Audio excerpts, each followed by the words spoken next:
Muy buenas tardes. Estamos en el último encuentro de este primer curso de un análisis acerca de la reforma del Código Procesal Civil y Comercial de esta provincia, organizado por esta casa y por el Ateneo del Derecho Civil y Procesal Civil, ¿no?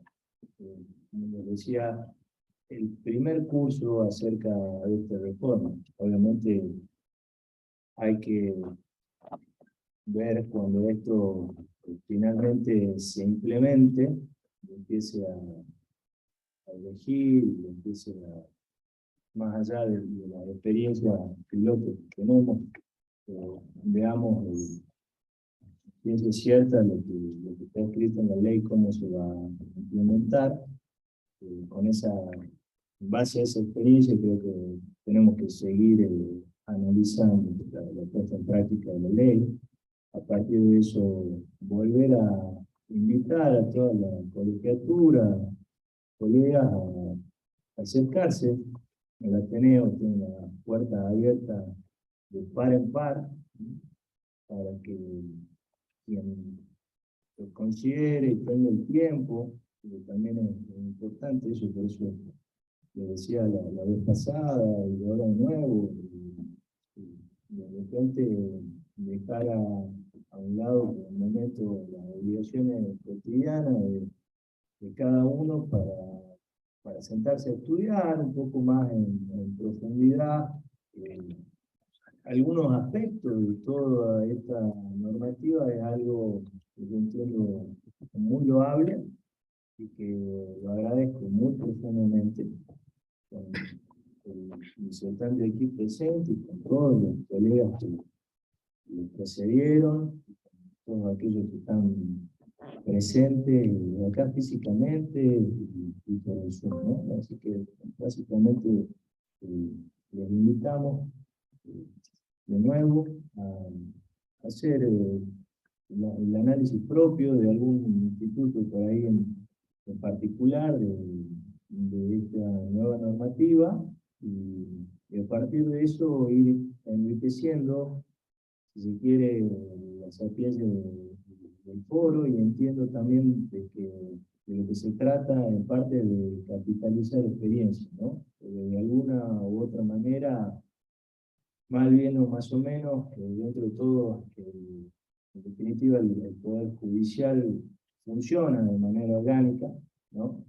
Y de repente entiendo yo que también sería bueno que esa forma de trabajar de alguna manera se replique desde esta institución. Por eso, insisto, me parece harto, loable, y una cuestión que hay que agradecer a aquel colega que se dedica a estudiar algún o otro instituto y se presenta en esta sala y brinda su perspectiva. Hoy tenemos el gusto, el agrado, el privilegio de escuchar a Carlos Canevaro, quien es abogado, ex coordinador de municipios y comunas de la provincia de Tucumán, ex subsecretario de Estado del Interior de la provincia de Tucumán, ex legislador de la provincia, diplomado en Derecho Civil, Centro de Capacitación Judicial de La Pampa, diplomado postmagistral en Derecho Administrativo Profundizado por la Universidad Austral, diplomado en Argumentación Constitucional, Observatorio de Abogados de Chile, diplomado en Perspectiva y Diversidad Sexual, Observatorio de Abogados de Chile, especialista en Derecho Administrativo por la Universidad Nacional de Tucumán, especialista en Justicia Constitucional y Derechos Humanos por el Colegio de Abogados de Salta, Universidad de Bolonia, Italia, maestrando en Derecho Procesal por la Universidad Nacional de Rosario, magíster en Justicia Constitucional y Derechos Humanos por la Universidad de Bolonia, en Italia, tesis calificada con grado de Eloy. Miembro de la IDC y de la Asociación Procesal de Derecho Constitucional y autor de diversas publicaciones. Carlos, el auditorio. Bueno, ¿qué tal? Muy buenas tardes a todos. muchas gracias por estar acá. Muchas gracias, Manuel, por la invitación. La verdad que es un privilegio enorme hablar desde el Colegio de Abogados en un día como hoy, con 34 grados, con el calor que hace, estar todos ustedes aquí presentes en la siesta tucumana, estar presentes los participantes vía Zoom, escuchando nada más y nada menos que hablar de derecho procesal, hablar y tratar de un poco discutir nuestro nuevo Código Procesal Civil y Comercial de la provincia, que va a regir no sabemos muy bien cuándo.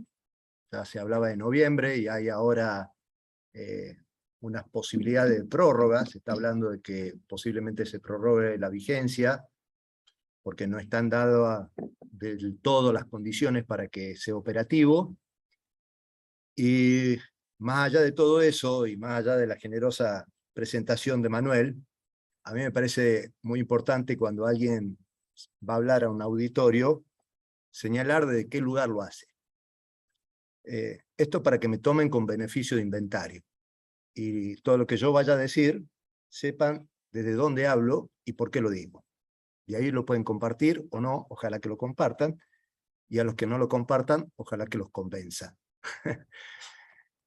Yo, más allá de todos estos logros que uno puede haber tenido a lo largo de casi 30 años de ejercicio profesional, si me tengo que definir, es eso, ejercicio libre. Soy litigante, centralmente. Así que mi mirada de este código procesal está hecho desde este lado del mostrador, no desde el lado de los magistrados, con todo el respeto que me merecen, pero yo estoy, como dice acá el título, casualmente, desde la perspectiva de los abogados, de los litigantes. Eso es el primer punto que quería centralizar. Segundo, en mi formación, mayoritariamente es una formación en el derecho público. Entonces, la idea es verlo desde ese lado, ver desde esta perspectiva del derecho público al derecho privado, cómo se inserta dentro del derecho público. Hoy sabemos que está todo, el derecho privado está constitucionalizado, está claro en el artículo 7 del Código Civil, y más allá de eso, las normas y los fallos lo vienen interpretando de esa manera.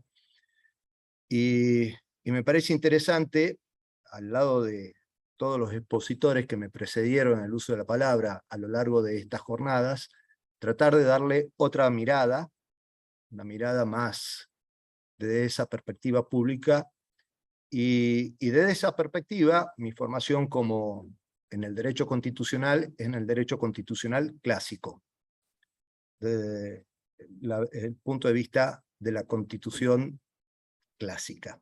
Cuando digo clásico, no desde el neoconstitucionalismo y todas estas tendencias constitucionales modernas, sino la Constitución liberal clásica que todos hemos estudiado, yo hace muchos años, algunos hace muchos menos años que yo, pero bueno.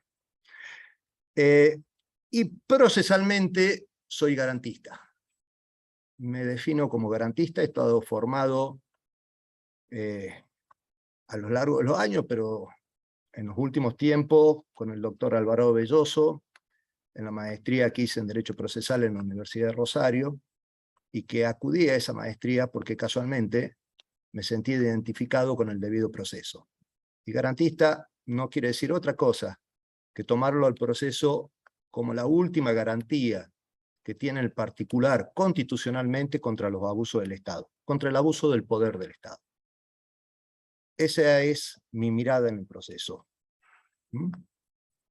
Hecha esta aclaratoria, desde dónde voy a analizar, bueno, vamos a empezar con todo esto.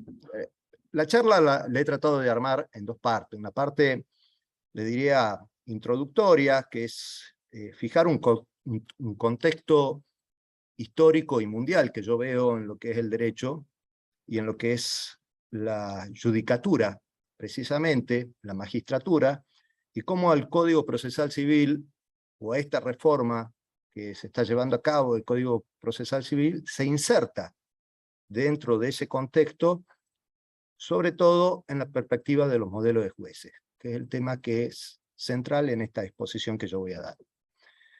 Con lo cual, voy a avanzar en unas líneas conceptuales muy rápidas, simplemente para unificar el lenguaje entre nosotros, para que todos entendamos, cuando hablo de constitución, de qué estoy hablando, cuando hablo de proceso, de qué estoy hablando, cuando hablo de debido proceso, de qué estoy hablando, etcétera, etcétera. No es con la idea de dar una clase, sino simplemente rápidamente referenciar cuál es mi concepto de esos institutos, para que todos nos vayamos entendiendo o me entiendan desde qué perspectiva, insisto, estoy desarrollando esta charla. Bueno, pasando a esto, ya les dije que la idea central es hablar del rol o de los modelos de los jueces y de las facultades judiciales. Vamos al concepto de proceso. Yo he tomado y tomo la definición del doctor Alvarado Belloso, que señala que el proceso es un medio pacífico de debate dialéctico entre dos antagónicos iguales ante un tercero dotado de autoridad por la ley, que se denomina juez, que es necesariamente imparcial e independiente, con el objeto de obtener una declaración que ponga fin al conflicto mediante la sentencia. Desde esa perspectiva, me parece interesante, ya en parte el doctor Marco Tulio hizo alusión cuando tocó el tema de los principios del Código Procesal nuevo, del título preliminar, hizo mención a esta característica que señala Alvarado Belloso de imparcial, imparcial e independiente, pero a mí me gusta mucho, y la señala la definición porque me fascina el término, imparcial. Un término que lo inventó él, supongo. Imparcial quiere decir que no es parte. Y es fundamental. Por ahí, cuando hablamos de imparcial, independiente, pero señalar que es imparcial, que no tiene que ser parte en el proceso, me parece clave, mucho más ante un código como el que vamos a tener en Tucumán, donde el juez tiene facultades que ustedes ya saben, como la prueba de oficio, la carga dinámica de la etcétera, etcétera, que vamos a analizar más adelante, y que donde se puede transformar en parte. Entonces, esta definición tiene dos características para mí centrales, lo de imparcial y lo de una solución de conflicto. Hablamos de verdad justa, de la justa verdad, del concepto de conseguir o buscar la verdad. Y Alvarado de Belloso sostiene que cuando Robinson Crusoe, y hace la metáfora de Robinson Crusoe, estaba solo en su isla, no tenía ningún conflicto. Quería una banana, iba a un árbol, sacaba la banana y la comía. El problema se da cuando hay otra parte, otra persona, que habita la misma isla, tiene la banana, me le va a pedir la banana, no se la quiere dar. Y le dame la banana, no te la doy. Y se desata el conflicto. Un conflicto, como decía Manuel en su exposición, que antes se resolvía a la fuerza, y hoy se resuelve con este método de debate dialéctico que hacíamos alusión hace un rato, y que es el concepto de proceso. Entonces, me parece interesante esto, y después voy a hacer mención a cómo el código deambula entre la verdad y el conflicto. El debido proceso. Sí, cómo no, perdón. ¿Ahí está mejor? Bien, disculpe, gracias. ¿Empiezo de nuevo? ¿No? Bueno, el debido proceso. Me parece lo más acertado para buscar una definición, irnos directamente a lo que es la Convención Americana, que señala en su artículo 8 lo que son las garantías judiciales, ese conjunto de pilares que casualmente protegen al individuo, al particular, contra el abuso del poder estatal. Y se señala, entre otros, la garantía del acceso a la jurisdicción, intervención del juez natural, independiente e imparcial, presunción de inocencia, igualdad de las partes y equidad de los procedimientos, inviolabilidad de la defensa en juicio y decisión justa, conforme a derecho, dictada dentro de un plazo razonable. Nuestra Constitución de la de Tucumán lo contempla muy bien en un artículo que está muy bien desarrollado, que es el artículo 24 de nuestra Constitución, donde señala, entre otras cosas, que el Estado deberá promover todas las medidas de acción positiva y remover los obstáculos para garantizar la igualdad real de oportunidades, de trato y el pleno goce y ejercicio de los derechos reconocidos por esta Constitución, la Constitución Nacional, los tratados internacionales vigentes sobre derechos humanos. Todo esto, señala ese mismo artículo, son de carácter operativo y agrega, en la última parte, que toda ley, decreto u orden que, sob pretexto de reglamentación, desvirtúe el ejercicio de las libertades y derechos reconocidos o prive a los ciudadanos de las garantías aseguradas, serán inconstitucionales y no podrán ser aplicadas por los jueces. En parte replica lo que señala el artículo 28 de nuestra Constitución Nacional, que son la base del principio de razonabilidad del derecho. Dicho esto, podemos pasar también rápidamente a un concepto de constitución, muy básico y muy rápido, pero me parece que hay que repasarlo. Una de las definiciones más clásicas que la da el doctor Jorge Amaya es que una constitución es una norma primaria que instituye la estructura de una colectividad política de conformidad con dos requisitos esenciales: una declaración de derecho y la organización de los órganos públicos inspirada en una interpretación de la división o separación de poderes. Lo importante es la norma primaria,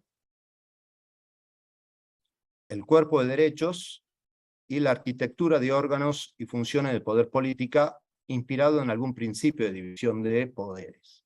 División hoy que ya no es tan tajante, la sabemos, más que división de poderes tenemos un sistema de check and balance, un sistema de peso y contrapeso, de autocontrol de poderes.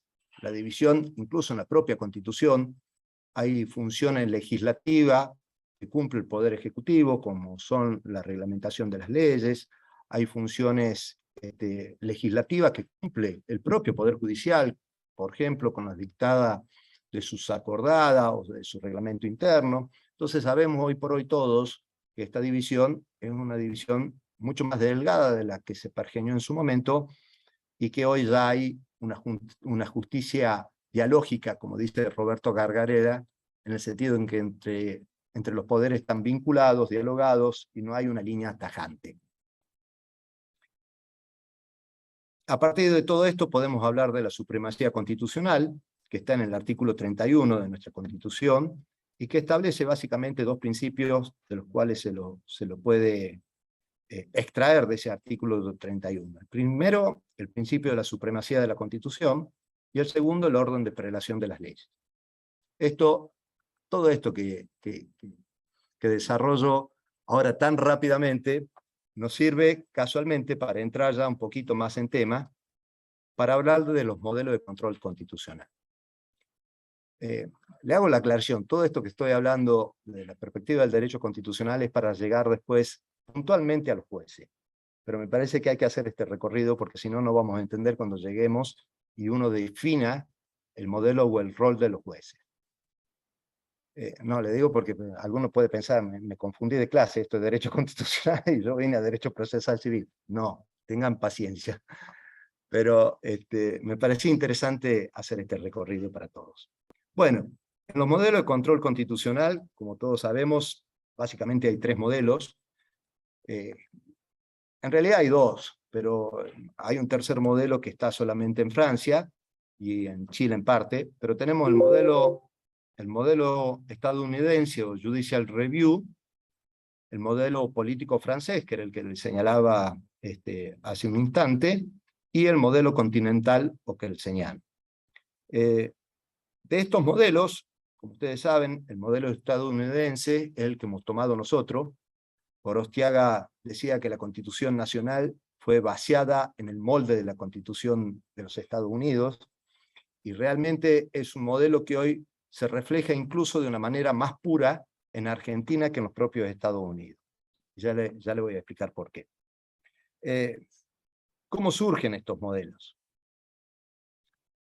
De los antecedentes del modelo de la doctrina de la Judicial Review, tenemos esto lo voy a nombrar muy rápidamente, no me parece valga la pena detenerme, pero sí para que si quieren investigar después ustedes lo puedan ver.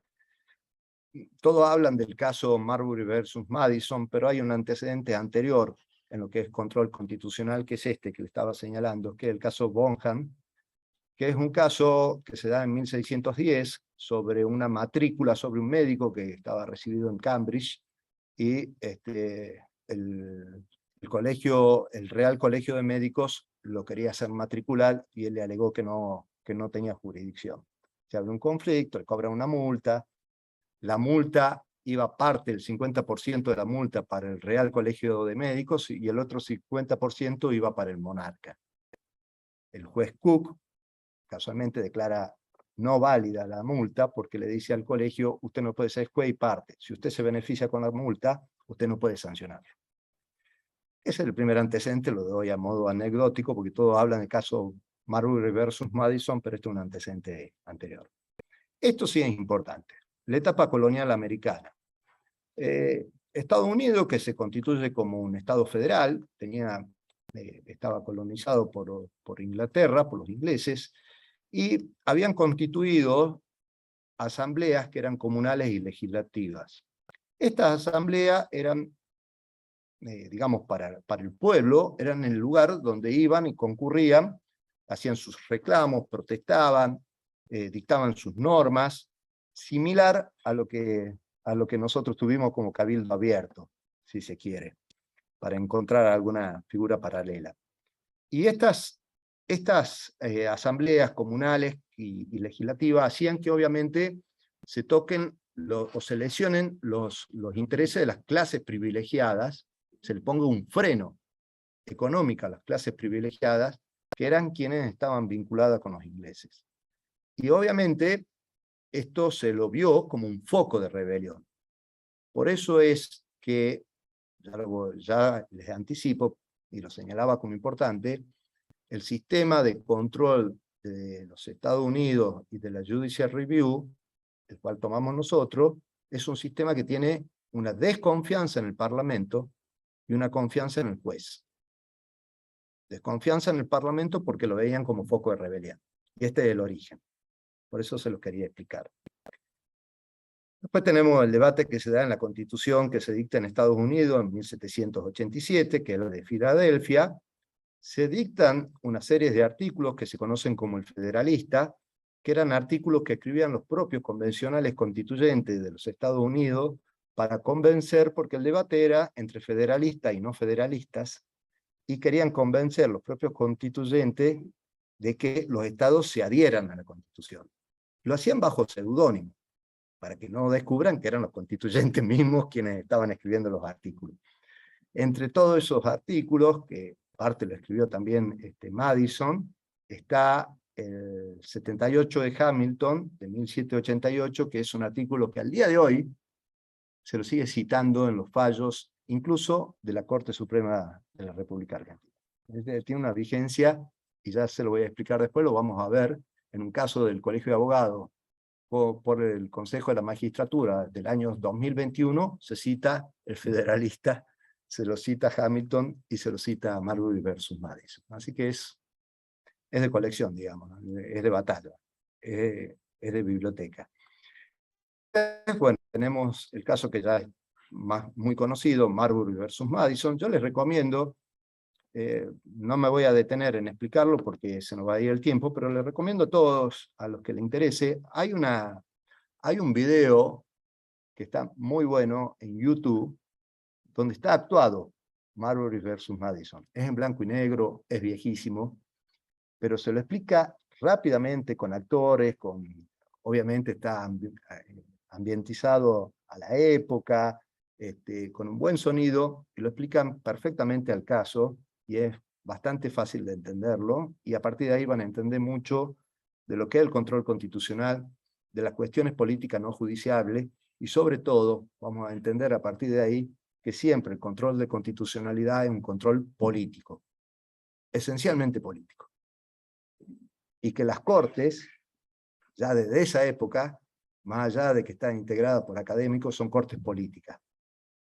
Es un órgano, yo digo así, es un órgano político con una limitación técnica. Así es una visión, ¿no? Pero bueno, con esto termino esta parte. Como les decía, a partir de ese caso, Marbury versus Madison, el juez que falla, que es el juez Marshall, establece las reglas del control de constitucionalidad de la Judicial Review, que es lo que hemos tomado nosotros, que es judicial y difuso, hecho por los jueces, lo que les señalaba, la confianza en los jueces, desconfianza en el Parlamento, que es un control incidental, no principal, que es un control que no ejercen sobre cuestiones no judiciables, que es un control cuyo efecto es solo interpartes, no erga omnes, y que es un control donde los jueces solo pueden pronunciarse en el marco de una causa, de un caso, no abstracto. En la vereda del frente, como les decía, teníamos la propuesta de Kelsen, donde se constituye un tribunal constitucional. Él fue uno de los autores de la Constitución de Austria de 1920, y en esa cruzada del charco, como quien dice, señalan un control constitucional totalmente opuesto al Judicial Review. Es la vereda del frente. Los jueces no ejercen una función jurisdiccional, solamente es de interpretación de la Constitución. Tienen una gran calificación técnica los integrantes, es un tribunal especializado, están incluidas las instancias políticas, configuran al tribunal, esto es muy importante, como un legislador negativo. A Kelsen se le cuestiona, cuando arma el Tribunal Constitucional, la legitimidad para declarar inconstitucional una norma que había sido dictada por un órgano democrático como es el Parlamento, digamos, el órgano de mayor representatividad democrática. Y Kelsen, ingeniosamente, constituye de que el Tribunal Constitucional, los integrantes, tenían la misma legitimación que el legislador positivo, pero negativa, para anular la norma. A diferencia del sistema del control difuso, el concentrado a la norma le expulsa del firmamento. Deja de tener validez del firmamento jurídico. En nuestro caso, la norma queda invalidada para el caso concreto, pero sigue teniendo vigencia. En el concentrado queda fuera del sistema, no existe más. Se la anula, se la elimina. Y en ese sentido estaba esta idea de juicio abstracto. Ahora bien, como tenía esa potestad de legislador negativo, también se actuaba con mucha cautela y con mucha referencia hacia el legislador positivo. Es decir, que no cualquier norma se declara inconstitucional. Casualmente también por el efecto que tiene, deja de tener validez en todo el sistema. Entonces, son muchísimo los tribunales concentrados y el modelo concentrado son muchísimo más prudentes que el sistema difuso para declarar la inconstitucionalidad de la norma. Las distinciones eran las que les decía recién. El sistema difuso Judicial Review contra el sistema europeo. El primero, el que estábamos viendo de los Estados Unidos, que seguimos nosotros, una confianza en los jueces y desconfianza en el Parlamento. El segundo, y esto es importante, tenía una desconfianza en los jueces y confianza en el Parlamento, exactamente al revés. ¿Por qué desconfianza en los jueces? Porque veníamos también de lo que era la Revolución Francesa, de lo que eran que los jueces eran designados por los monarcas, prácticamente era un brazo del monarca el juez.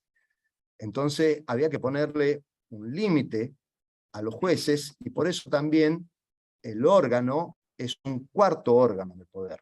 No forma parte del Poder Judicial, por eso le señalaba anteriormente que no tiene una potestad jurisdiccional, simplemente de interpretar la Constitución.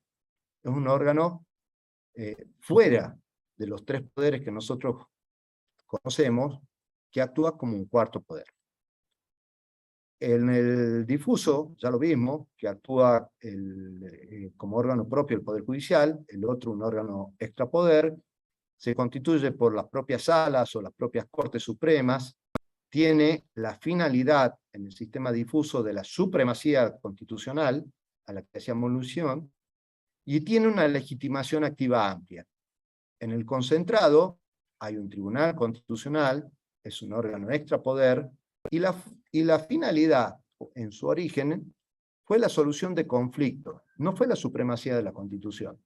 En Austria se daban unos conflictos entre el Estado y las distintas federaciones, y había conflictos de competencia, y eso se busca solucionar, ese conflicto se busca solucionar cuando Kelsen se inspira y crea los tribunales constitucionales. No buscar la supremacía de la Constitución, buscar solucionar una cuestión de competencia.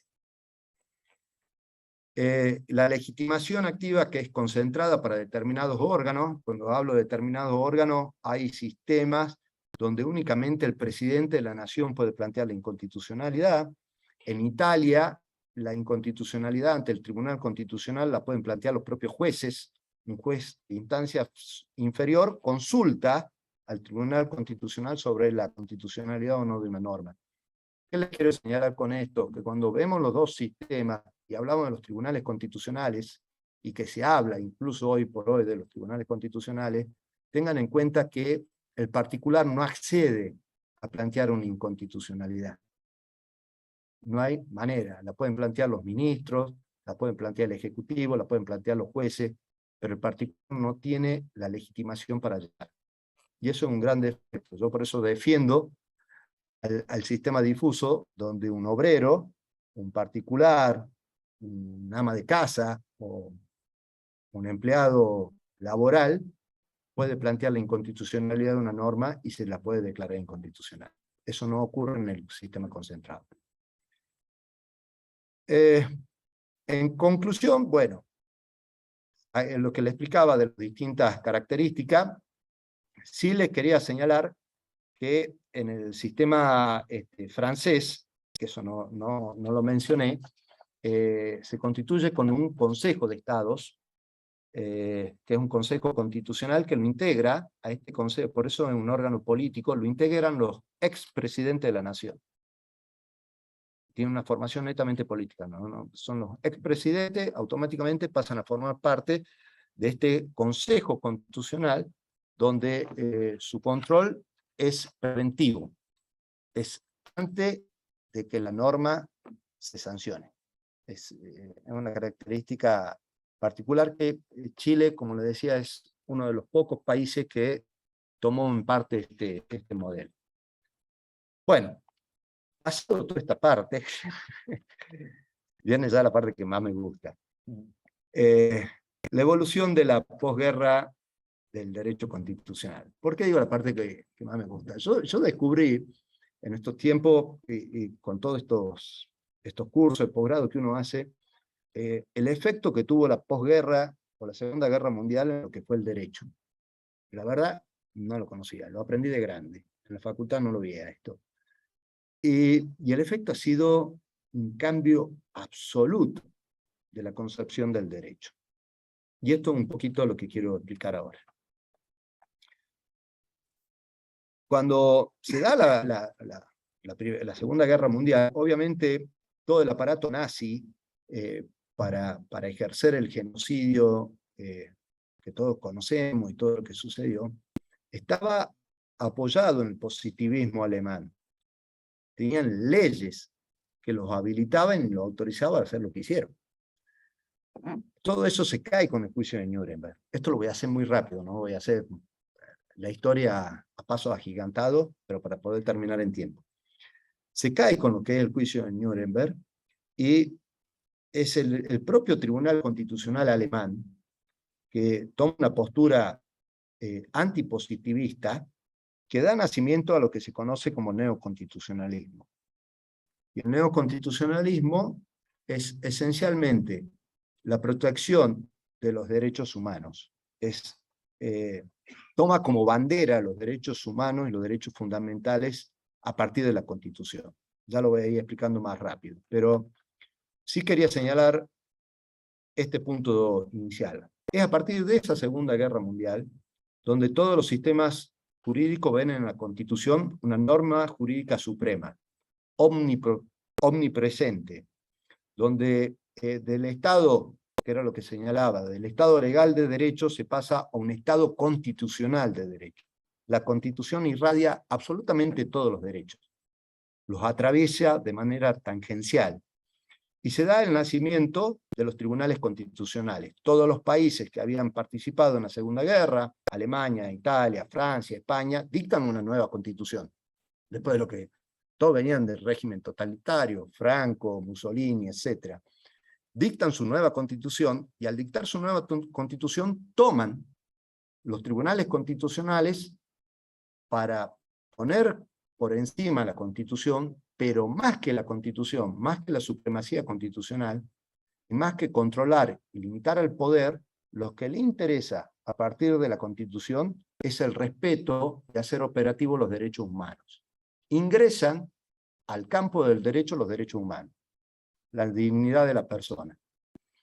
Y a partir de eso, de ese nacimiento de los derechos humanos, y del neoconstitucionalismo, empiezan a regir lo que son principios y normas. Que da, más o menos vamos entrando en tema.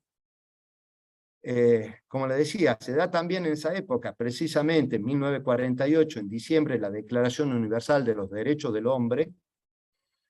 Se desarrollan los derechos humanos, se da una expansión del derecho internacional, y cobran preeminencia los principios como mandato de optimización. Alejandro Amaya, el doctor Alejandro Amaya, el profesor Alejandro Amaya, él dice, tiene una frase muy corta para definir ese periodo, dice: principio mata regla. Los principios matan las normas. Los principios tienen preeminencia sobre las normas. Y ese fenómeno de cambio se da a partir de la posguerra. Y la magistratura, a partir de esta interpretación que se deben hacer de los principios, empieza a tener un rol preponderante respecto de los otros dos poderes. Se da lo que se llama el siglo del Poder Judicial. Siglo que estamos transitando al día de hoy. Y facultades que, como vamos a ver, se reflejan en nuestro nuevo Código Procesal Civil. ¿Qué pasa en América Latina? Bueno, en América Latina este fenómeno ingresa muchos años después, porque nosotros teníamos también todos los regímenes de las dictaduras militares. Entonces, en la década del 80, 90, cuando se da la democratización de América Latina, empezamos a incorporar los derechos humanos, y de hecho los tratados internacionales, y de hecho, por ejemplo, se da la reforma del 94, el artículo 77, inciso 22, donde nosotros le damos a los tratados internacionales una jerarquía superior a las leyes, e igual jerarquía que la Constitución. No mayor, igual. Eso no mayor lo limitó la propia Corte, en el caso Fontevecchia, o Ministerio de Relaciones Exteriores, donde le dijo a la Corte Internacional de Derechos Humanos: ustedes no tienen competencia para revocar una decisión de la Corte Suprema de la Justicia Argentina. Dicho rápidamente, pero es así.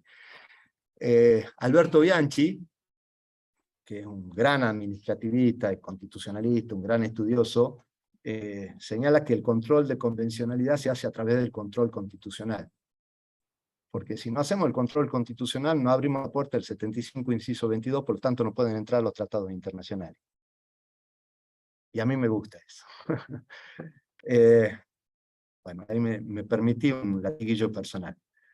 Como les decía, toda esta revolución de los derechos humanos, hay un cambio sustancial de paradigma, donde antes los derechos humanos valían en la medida en que las leyes los reconocían. Hoy las leyes valen en la medida que reconocen los derechos humanos. No dependen los derechos humanos de las leyes, sino las leyes de los derechos humanos. Ese cambio se da a partir de la posguerra. Todo este fenómeno que yo le remarcaba, como le decía, da un crecimiento en la magistratura, los jueces son los que tienen interpretación decisiva, la norma no es justa porque sea dictada válidamente, sino que la norma es justa en la medida que reconoce los derechos humanos, reconoce la dignidad del hombre, y en la medida que incluso lo hace operativo.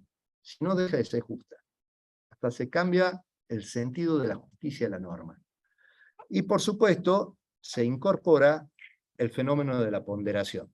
Dejamos de lado la subsunción del hecho a la norma y se abre la ponderación. Se abre la puerta al depende, que ya vamos a hablar más adelante de eso. Todo esto, ahora voy a ir más rápido, genera obviamente tensiones constitucionales, una tensión política que se refiere a la doctrina y las cuestiones políticas no judiciales, y lo que ocasiona cuando esto es lo que se controla constitucionalmente, una cuestión política no judicial, una tensión soberana, que es cuando se controla una reforma constitucional, se hace el control de constitucionalidad de una reforma constitucional, sucedió acá en Tucumán, por ejemplo, una tensión procesal, que es este examen de la declaración oficiosa de constitucionalidad, como la tenemos nosotros, que puede proceder de oficio, una tensión institucional, que es lo que le decía, el rol político que tienen las Cortes Supremas o tribunales constitucionales, una tensión judicial, que es cuando se da esa decisión contramayoritaria, que hablábamos que tiene en sí una declaración de inconstitucionalidad, y esto es lo que me interesa marcar. Esta tensión yo le denomino procesal importador, es un término que busqué. ¿Qué es lo que sucede? Cuando en América Latina incorporamos los derechos humanos, nos enamoramos de los tribunales constitucionales. Y muchos países de América Latina los incorporan. Ahora, venían de un sistema difuso. Veníamos de un sistema donde había una confianza en los jueces e incorporamos un sistema que en su origen está la desconfianza en los jueces. Veníamos de un sistema donde estaba el control de constitucionalidad como bandera o cuyo principal objetivo era la supremacía de la Constitución, pasamos a un sistema donde en su origen está el resolver conflictos de competencia. Son dos características distintas. Y tenemos nosotros esos fenómenos. Nos enamoramos, digo nosotros, hablamos de América Latina, pero los argentinos en particular, nos enamoramos de instituciones extranjeras, de modelos de jueces extranjeros, que no van o no condicen con nuestro propio sistema jurídico. Y cuando lo incorporamos, hay que incorporarlo con un force, porque no entra, no encaja. O si encaja, hace mucho ruido. Produce una cacofonía. Pero bueno, a partir de todo esto, se dan este nuevo modelo de juez interpretativo, cuyos principios mata regla, juez que analiza a partir de los principios si la norma es o no justa, por más que la haya sancionado el legislador, que ahí ya se diluye no solo la división o separación de los poderes, se diluye la competencia de los poderes. Se dan un fenómeno de sentencias atípicas que voy a ir muy rápido. ¿Por qué digo atípicas? Porque ya las sentencias no son la sentencia declarativa o denegatoria o condenatoria o exonerativa que nosotros conocemos, sino se dan otro tipo de sentencias como sentencias interpretativas, que son, lo hemos visto en el caso Fay, caso Schifrin, que no son hace bastante tiempo que se dan estas sentencias donde se interpreta una norma. Hoy en parte lo tenemos en la Corte Suprema de la Justicia de la provincia con un amparo del vicegobernador. Ahí se va a dar una sentencia interpretativa. Tenemos sentencias aditivas, que son aquellas que le sumen o añaden algo a la norma. Las sentencias reductivas, al revés, que le quitan algo. Las sentencias sustitutivas. Las sentencias exhortativas, que estas las conocemos, la vimos en el caso Berbisky, la vimos en el caso Mendoza, ya vamos a hablar de eso un poquito muy rápido, y hasta tenemos sentencias de efectos diferidos, cuyos efectos se van dando con el tiempo. Todo esto rompe moldes o modelos que teníamos nosotros de jueces, y rompe moldes o modelos que teníamos de sentencia, de proceso. Yo lo que le quería remarcar con esto es que se da en este fenómeno, desde mi visión, una crisis en los modelos de los jueces, de la judicatura. Pero no una crisis por falta de referencia, sino lo opuesto, por abundancia de referencia, por una excesiva abundancia, y yo lo describo así, es como que el jurista o el juez no llegase a elegir entre todos ese surtido de uniforme de la justicia, cuál es el uniforme que mejor le cabe sobre la base de lo que la sociedad espera de él. Porque me salté esto, obviamente se genera una expectativa de la sociedad hacia el Poder Judicial. Expectativa también producida por la crisis de los otros dos poderes, también hay que decirlo. Hay una gran desconfianza con la democracia y a partir de los 80 y en lo que es América Latina, una gran desconfianza hacia el Ejecutivo, una gran desconfianza hacia el Legislativo, y la gente empieza a confiar en el Poder Judicial, donde encuentra un juez que le da solución a todos los derechos, donde todos los derechos son exigibles y otorgables. Y de eso vamos a empezar a hablar ahora con los modelos de jueces. Yo tomé a un filósofo belga que se llama François Hoss, al cual le gusta mucho al amigo Padilla acá. Y él señala, a partir de la mitología griega, 3 modelos de jueces. Un modelo que él lo denomina jupiterino, que es el juez que mira desde arriba el derecho, es el juez que se guía por el código, donde la codificación pone las cosas simples, claras y comunicables. Es un juez que se inspira en el derecho codificado, generalmente es una persona la que la desarrolla. Nosotros podemos ver a esta figura, o yo la veo rápidamente, en lo que era el Código de Vélez. Yo ingresé en la facultad en el año 85. En mi época se rendía civil recitando de memoria el código, básicamente. Si había un artículo que no se entendía, se iba a las notas de Vélez. En las notas de Vélez había 2 variables. O no íbamos a Freitas o al Código de Napoleón. Y se acabó.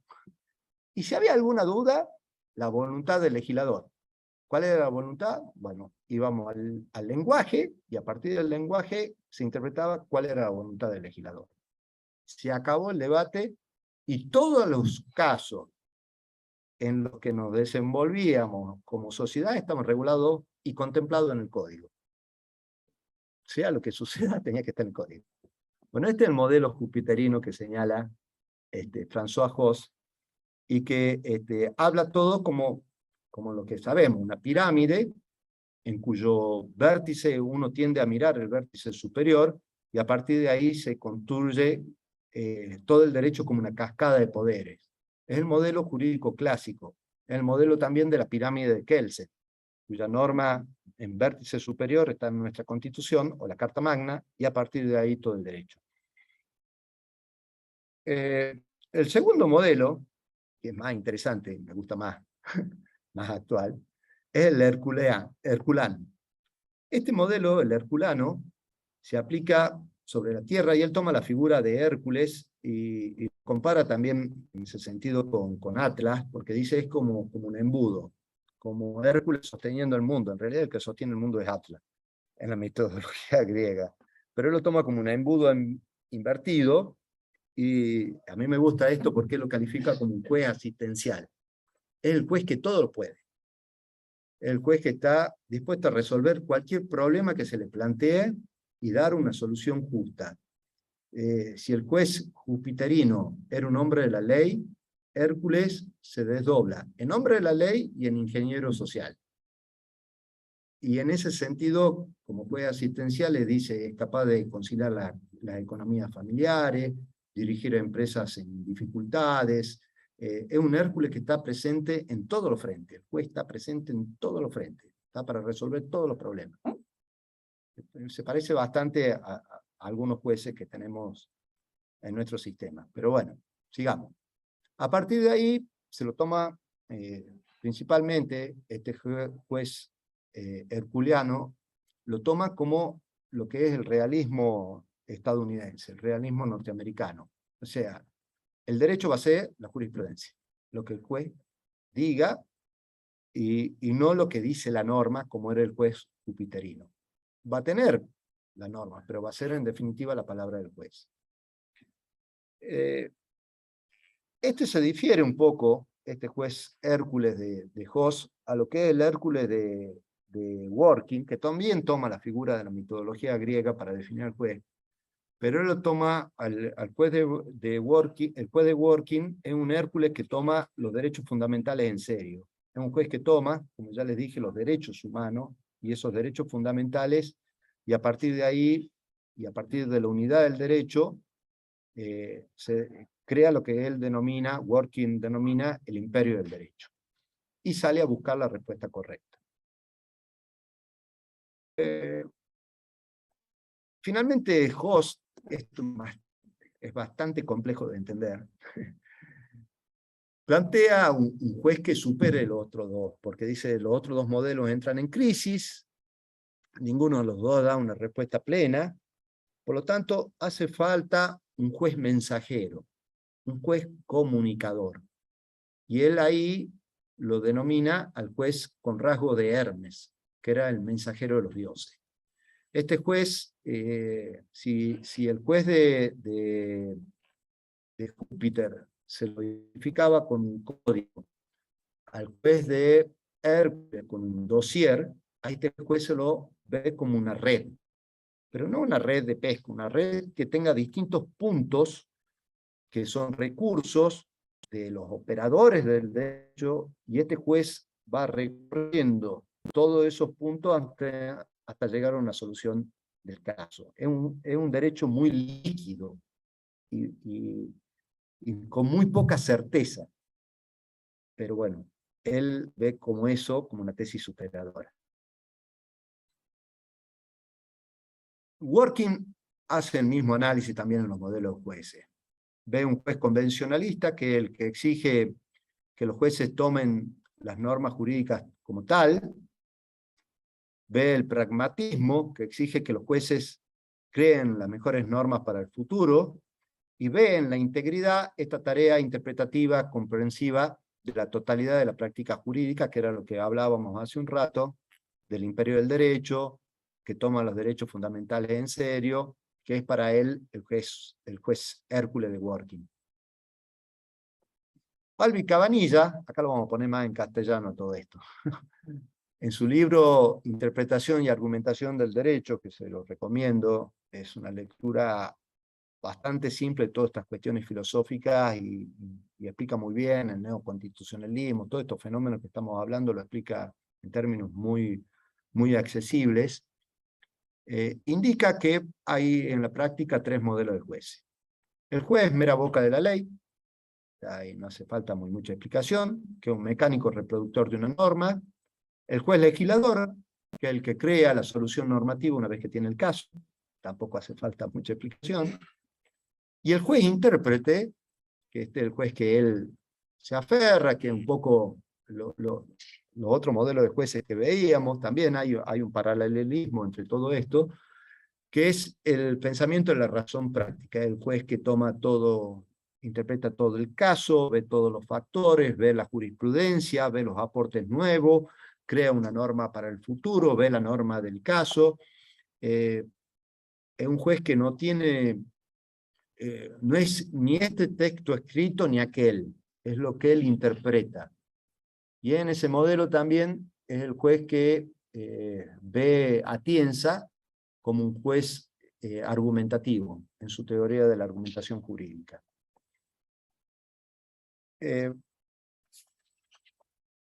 Sigamos.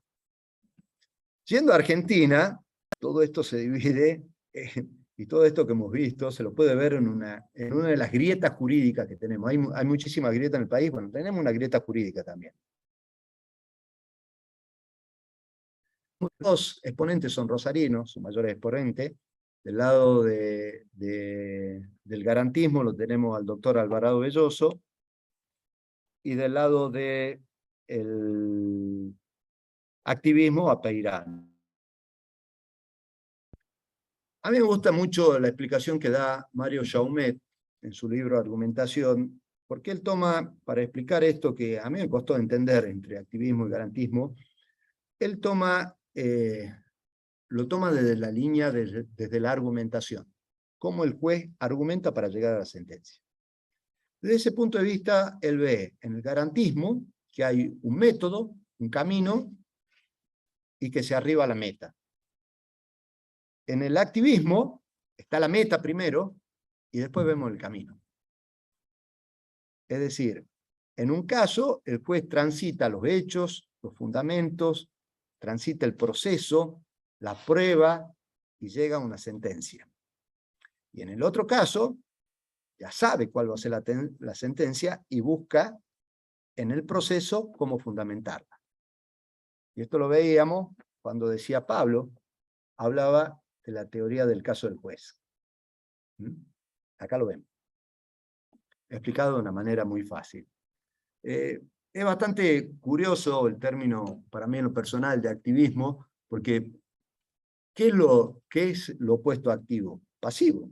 Entonces pareciera que el juez que no es activista es un juez pasivo, y no está relacionado. Yo he ido a charlas en la Justicia 2020, donde se vendía todo esto ya con anterioridad. Digo, vendía porque realmente se vendía todos estos procesos, nueva visión del Código Procesal o de los procesos civiles y comerciales, y se tenía una visión, y se hablaba de que el juez activista era un juez democrático.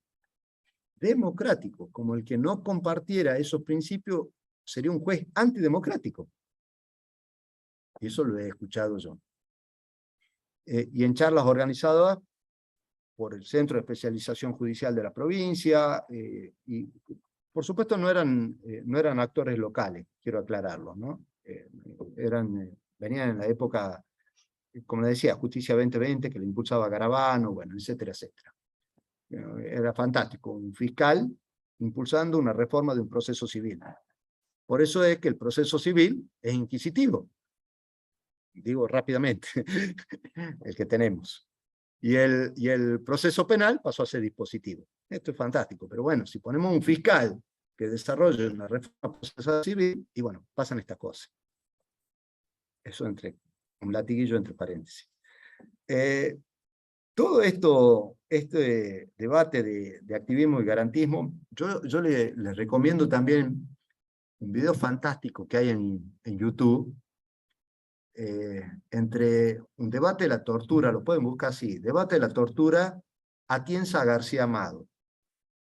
Un debate que se da entre Manuel Atienza y García Amado, y eso tiene que ver también con lo que hablamos de normas, principios y valores, en donde se plantea el caso de que obviamente la tortura está prohibida en España, los dos son españoles, ¿no? Me olvidé de hacer esa aclaración. García Amado, positivista, extremo, y Atienza es neoconstitucionalista, pero él tiene una teoría de la argumentación que difiere un poco, se incorpora los valores y la moral al derecho, pero tampoco es un naturalista neto. Es Atienza. Atienza es Atienza. Manuel Atienza. En ese debate, fíjense qué interesante, se discutía si había una persona, un alemán, sí, el ejemplo, creo que era alemán, puedo errar en la nacionalidad, pero no importa, yo lo grafico hacia el ejemplo, que había un colectivo donde tenía una bomba, había puesto una bomba terrorista, y donde había niños dentro del colectivo. Lo habían atrapado al terrorista. Entonces se planteaban, ¿se lo puede torturar para que diga dónde está el colectivo con la bomba? ¿Sí o no? Efectivamente el caso existió, no exactamente como les digo, les puedo errar, capaz que no era alemán, era francés, que eso, yo no soy muy detallista, gracias. El caso, pero fue real el caso, y al tipo lo torturaron, y declaró dónde estaba y lo pudieron salvar a la vida de los chicos. Pero la tortura fue psicológica. Les decían que lo iban a mandar a un pabellón de violadores, y que iban a decir que él había violado y no sé, etcétera, etcétera, etcétera. Lo amenazaban con ubicación de la cárcel. El tipo confesó todo, aterrorizado. Entonces, García Amado le plantea, está bien, esa tortura vale, ¿y arrancarle las uñas? ¿Se podría haberle arrancado la uña? ¿Justificaba? que le arranquemos la uña o le arranquemos las muelas o le pongamos una picana eléctrica, que sí, que no. Y es un debate que se lo dejo con eso para que lo puedan buscar. Pero sí sirve para ver estas cuestiones interpretativas, estos activismos, este depende, esta discrecionalidad y esto que nos vamos a ir metiendo ya un poco más de lleno. Yo les hablaba de los valores, reglas y principios. Me parece que es rápida la explicación. Los valores son un catálogo axiológico de carácter fundante. Las reglas es un precepto de conducta. Hay una operación de subsunción del hecho a la norma. Es bastante simple. Y los principios, dice Alexis, son mandatos de optimización, con lo cual siempre es abierto. ¿Cuál es lo óptimo? ¿O hasta dónde lo óptimo? Y esto hay siempre una operación de ponderación entre los valores. No hay un orden jerárquico de valores, por eso habla de ponderación. Es distinto a la norma. La norma hay un orden jerárquico. Una norma superior deroga la inferior y se acabó. Acá no.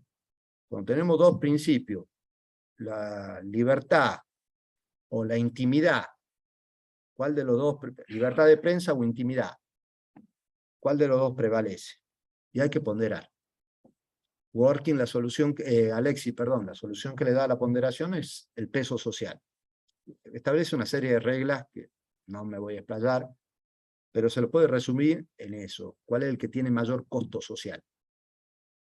El que tiene menor costo, ese pondera.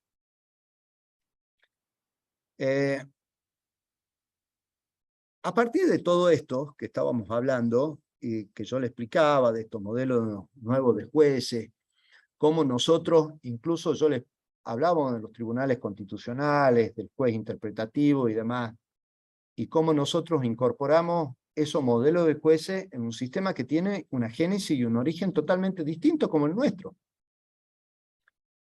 Se han producido ciertos enamoramientos, nos seguimos enamorando de los espejitos de colores. Y esto lo cito, lo voy a citar literalmente por la autoridad de la persona que lo dice. La que lo dice es la doctora María Sagüez, hija de Néstor Sagüez, que es relatora de la Corte Suprema de Justicia de la Nación. Y ella señala que en los últimos tiempos hubo un activismo de la Corte Suprema de la Nación, y ese activismo se ha justificado siempre a partir de la trascendencia institucional. La Corte, en decisiones que tienen un contenido político, ya hice la aclaración, que no quiere decir ideología política, son dos cosas distintas. Y no quiere decir política partidaria, son tres cosas distintas. Sino contenido político, que es otra cosa, en un sentido amplio, siempre y cuando quiere tomar una decisión que tienda a potenciar su poder como cabeza de rama del gobierno del Estado, en un activismo judicial, toma el vocablo o la fórmula de trascendencia institucional. Esto sí, porque tiene trascendencia institucional. Y esto ha venido haciendo que la Corte incluso se haya desarrollado, se haya proyectado como un legislador positivo.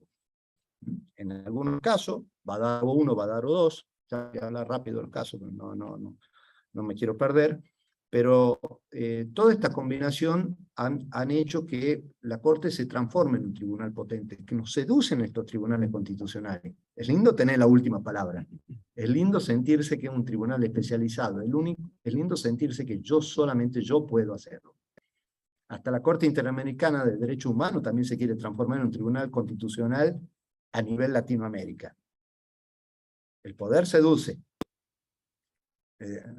Decía Alberti, el poder corrompe, el poder absoluto corrompe absolutamente. Pero bueno, dejado esto de lado, hay muchos casos de este activismo de la Corte. Acá enumero algunos: Berbisky, Badaro, Massa, Rosca, Editorial Río Negro. Lo dejo ahí un ratito por si quieren verlo un poco. En todo esto van a encontrar, en Badaro hay una clara actitud. Badaro 2, en Badaro 1, la Corte es el caso de movilidad jubilatoria. Le dice al legislativo, sancione la norma, no sanciona la norma, y la Corte establece el porcentaje de reajuste. en una clara sanción aditiva, una sanción de una sentencia legislativa, digámoslo rápidamente. Tenemos el caso Fall, eso sí, por ahí es mucho más conocido por todo, de la menor de 15 años que había sido violada por su padrastro, que se practica un aborto en el año 2010, que se interpreta el artículo 86, inciso segundo del Código Penal. Ahí hay una sentencia del tipo interpretativa que habíamos visto, porque se hablaba de que la mujer no solo tenía que ser violada, sino además tenía que ser demente o idiota. Decía así. Entonces, la Corte dice no. Dice, la mujer violada, ya está. Y lo idiota y demente va por otro lado. No es un requisito. Hace esa distinción en un caso que yo lo cito porque es el único o uno de los precedentes más claros donde no había caso. Ya se había producido cuestión abstracta, ya se había realizado el aborto había sido autorizado por el Tribunal Superior de Chubut, se hizo en el año 2010 el aborto a la menor, y en el año 2012 sanciona el fallo Fall la Corte, 2 años después. Y a partir de ahí la Corte dice, cuando lleguen estos casos, van a ser cuestión abstracta, así que fija una serie de protocolos que tienen vigencia hasta el día de hoy. En el mismo año, la Corte dice que eso tenía relevancia institucional. En el mismo año se da un fallo, novelo, un fallo de la candidatura testimonial contra Scioli y Massa, que habían sido claramente candidatos testimoniales. Además, ellos habían manifestado que no iban a asumir. Año 2012, y la misma Corte, 2 meses de diferencia entre un fallo y otro. En el caso Novelo dice cuestión abstracta, ya han asumido como diputado. Fíjense en ustedes, para la Corte tuvo relevancia institucional el aborto, que es atendible, estamos hablando de salud pública, y no tuvo relevancia institucional el sistema de elección y el sistema representativo, y en definitiva, la honestidad de una plataforma electoral que pueda presentar un candidato para ser o no candidato electoral. Y al día de hoy seguimos con las candidaturas testimoniales.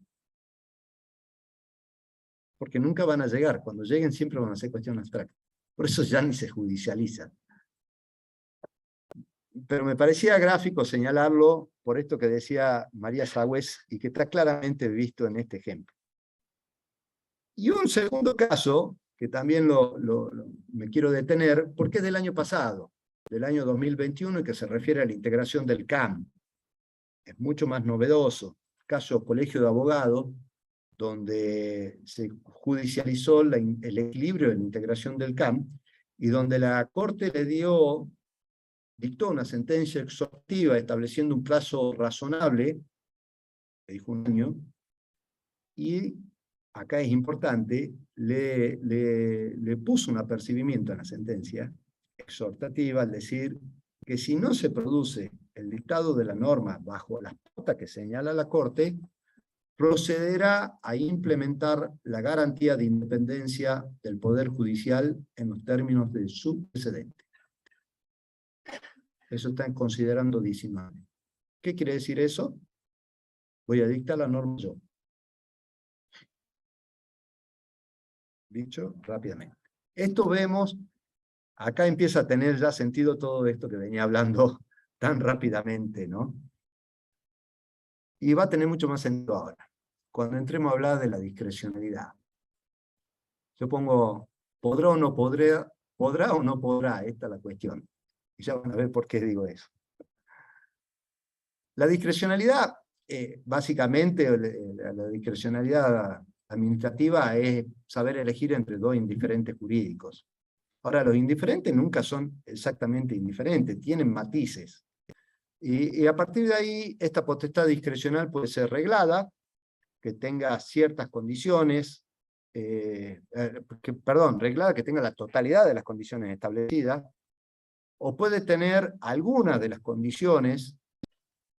En ese sentido, Working señala la discrecionalidad débil de la otra fuerte. La fuerte, cuando no tiene condicionamiento, la decisión tiene un poder decisorio el sujeto fuerte, importante, total.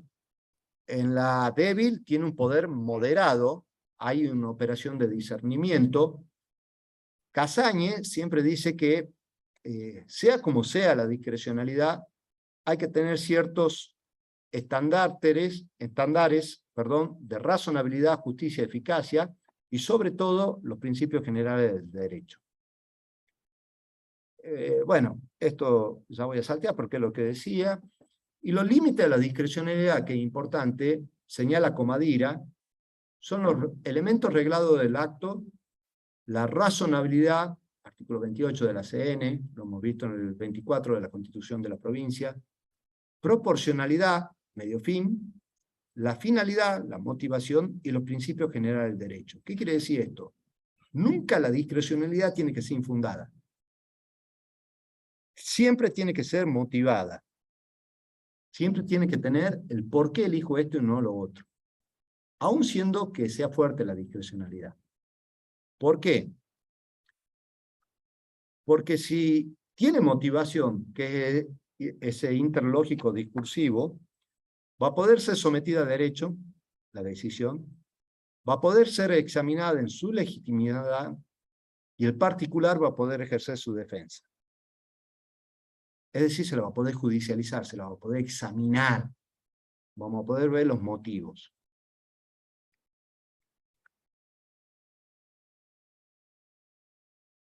Llegamos al proyecto de reforma. Impecable. Vamos bien. El proyecto de reforma ha tenido como fundamentos políticos, se dice que la justicia, se demanda una justicia muy cercana, la ciudadanía, que eso es el camino que transita, sobre tres pilares. El rol de los jueces y de las partes, el juez está a cargo de la dirección del proceso, tiene una actuación proactiva en procura de mayor celeridad.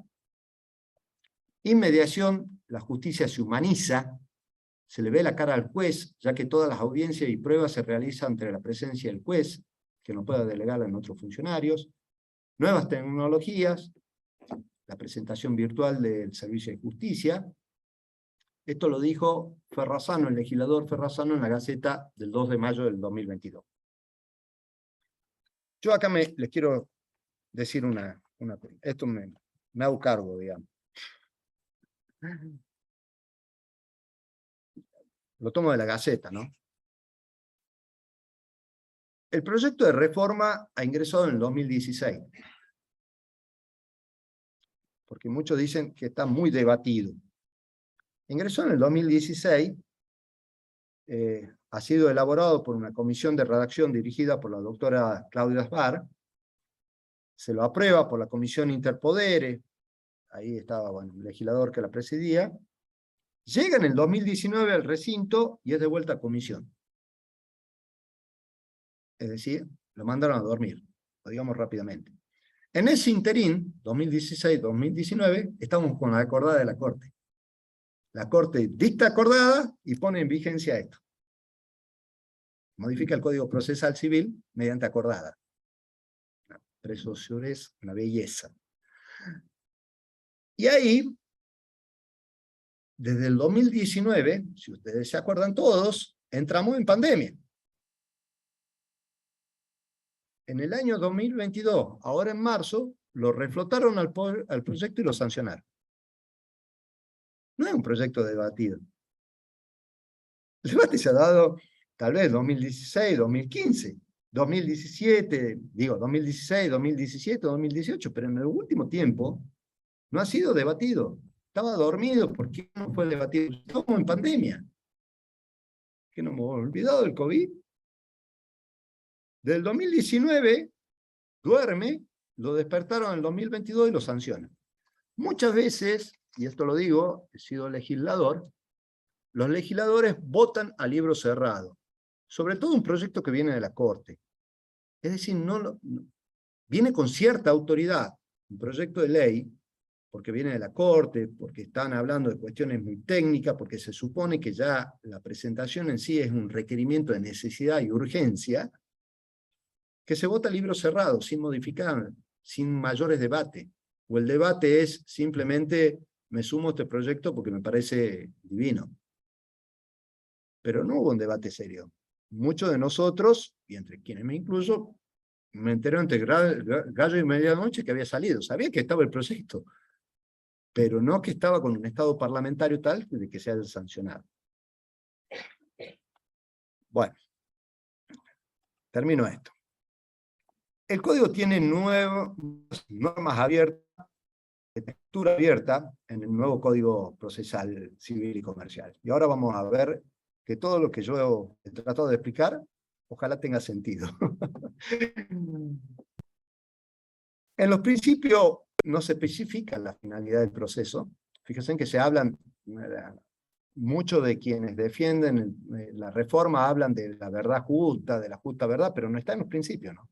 En el título preliminar no figura si es verdad o conflicto lo que va a resolverse. En las facultades y en los poderes, y cuando se otorgan facultades discrecionales, ya lo voy a ver más rápido, por eso hablaban de todo lo que hablábamos, ahí sí hablan de verdad, pero en los principios no. Bueno, hemos visto el principio de la tutela judicial efectiva, dice que se resuelva su pretensión, igualdad de condiciones, debido proceso, etcétera, etcétera, lo que hemos visto del debido proceso, un efectivo contradictorio, un poco la definición que veíamos en el sistema adversarial de Alvarado Belloso, la buena fe y lealtad procesal, dice que los jueces de oficio o a instancia de parte pueden adoptar las medidas para sancionar inconducta.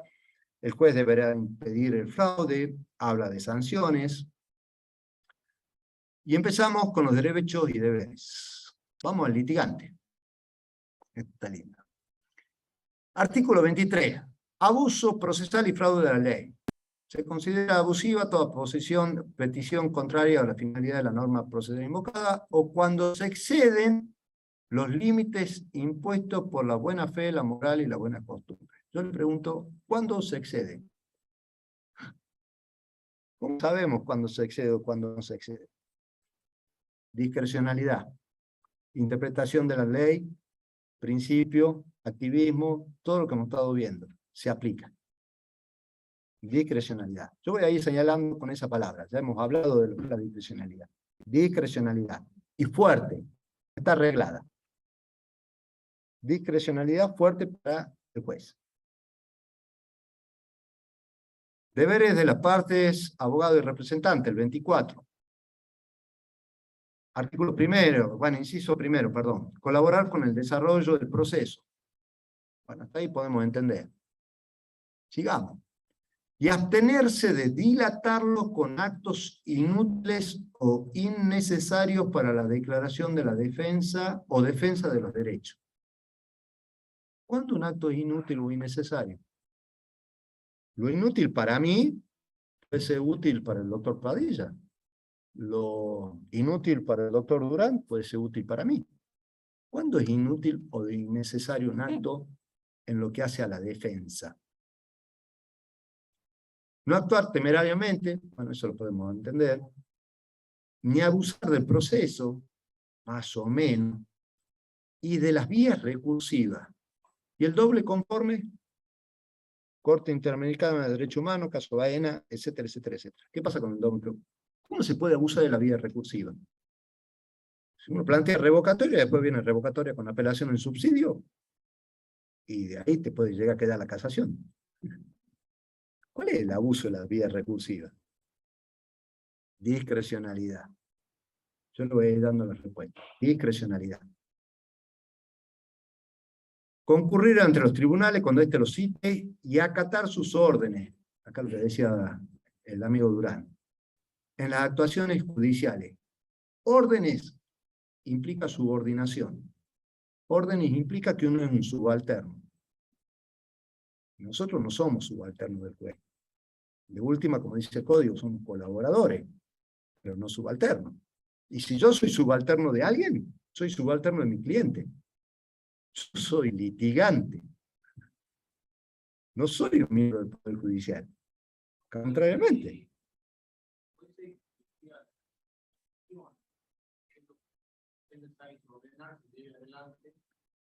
Pero eso está después cuando habla de las sanciones combinatorias.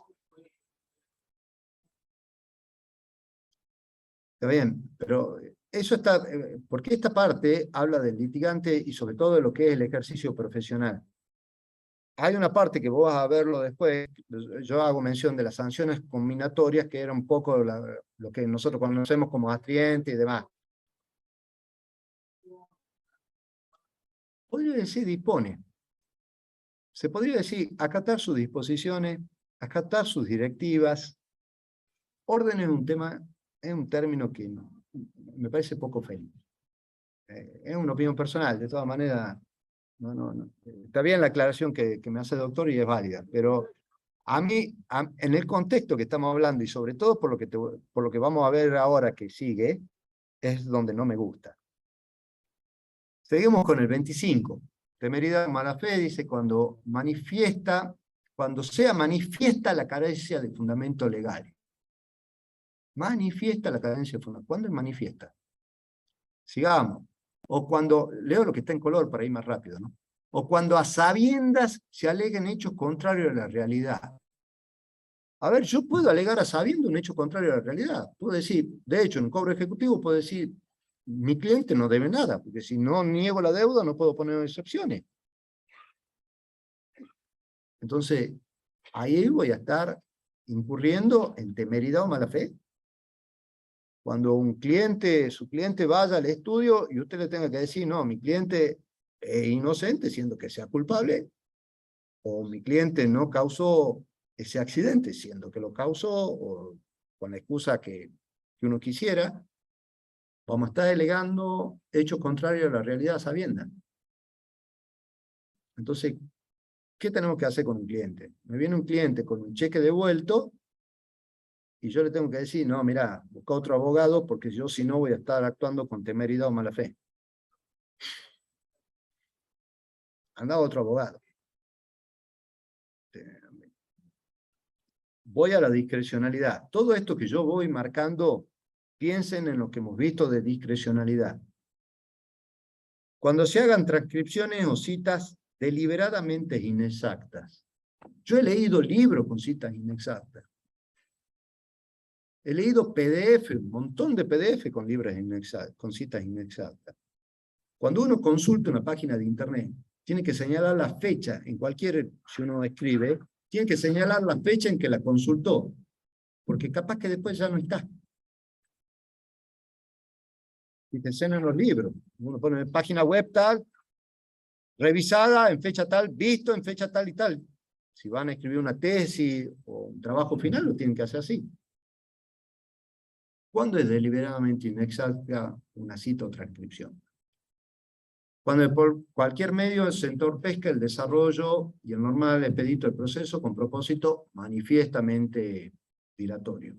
Lo de manifiestamente dilatorio sí se entiende, o se puede entender. Pero cualquier medio se entorpezca, me parece ahí que es una cuestión muy interpretativa y volvemos a caer en esto de la discrecionalidad. Ahora fijémonos las consecuencias. Sanción del 30% del monto del juicio, no pudiendo ser inferior a una consulta escrita. Si monto 1 o 10 consulta escrita, vamos al principio de gratuidad del acceso a la justicia, y con esto estamos liquidados, lo fulminamos, pero no importa. Y una segunda, constituye una presunción contraria a la parte que omita colaborar y considerar al dictar la sentencia. Yo me pregunto ahí, y cuando hablan de la verdad justa, ¿qué pasa? ¿Qué pasa si por citar inexactamente una cita, tienen por verdad lo que dijo él? Es gravísima la consecuencia. Es gravísima la consecuencia. Y vuelvo a decir, con potestades que son claramente discrecionales y no regladas, con un amplio decisorio del juez. Ahora veamos los deberes y facultades del juez. Voy a ir muy rápido porque ya se nos acaba el tiempo. Las sanciones combinatorias, que era la que recién hacíamos alusión con vos, doctor, que hablan de que, fíjense en esto, en las sanciones combinatorias, que es a favor o por la actitud de los terceros que no forman parte del proceso y demás, lo intima primero. a que desista de la actitud o de la desobediencia o rebeldía y resistencia. Y en tal caso va a depender del monto del juicio y del caudal económico de quien debe satisfacerla, cosa que no pasa con el abogado litigante del artículo 25, 24 y 23. ¿Se dan cuenta la diferencia de sanciones? En las astrientes, básicamente esta, miren las consideraciones. Y eso que puede estar desoyendo una sentencia de un juez, una orden, como decías vos recién, doctor, una orden. Ahora, si yo cito inexactamente, cometo la torpeza de equivocarme en una citación, o a sabienda niego 30% del monto, 10 consultas escritas y encima una presunción en mi contra en la sentencia. Y acá, un trato totalmente distinto.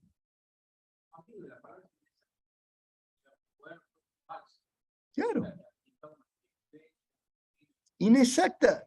Somos humanos, te vuelvo a decir, hay libros con... Bueno, es como está.